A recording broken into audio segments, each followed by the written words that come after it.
PC. Mahalanobis, പ്രശാന്ത Chandra Mahalanobis. Indian ആസൂത്രണത്തിൻ്റെ ശില്പി. ജനനം 1893 Calcutta. 1931 December 17 കൊൽക്കത്തയിൽ ISI ഇന്ത്യൻ സ്റ്റാറ്റിസ്റ്റിക്കൽ ഇൻസ്റ്റിറ്റ്യൂട്ട് സ്ഥാപിച്ചു. ഇന്ത്യൻ സ്റ്റാറ്റിസ്റ്റിക്സിൻ്റെ അല്ലെങ്കിൽ സ്ഥിതിവിവരശാസ്ത്രത്തിൻ്റെ പിതാവെന്നറിയപ്പെടുന്നു.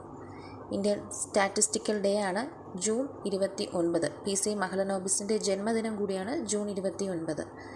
ഇന്ത്യൻ ബഡ്ജറ്റിൻ്റെ പിതാവ്. 1949 ഓഗസ്റ്റ് 4 നിലവിൽ വന്ന ദേശീയ വരുമാന കമ്മിറ്റിയുടെ തലവൻ പി.സി. മഹലനോബിസ് ആണ്. ഈ കമ്മിറ്റിയിലെ മറ്റംഗങ്ങൾ D.R. ഗാഡ്ഗിൽ, V.K.R.V. റാവു. ദേശീയ വരുമാന കമ്മിറ്റി റിപ്പോർട്ട് സമർപ്പിച്ചത് 1951. സ്വതന്ത്ര ഇന്ത്യയിൽ ആദ്യമായി ദേശീയ വരുമാനം കണക്കാക്കിയ വ്യക്തിയും പി.സി. മഹലനോബിസ് ആണ്.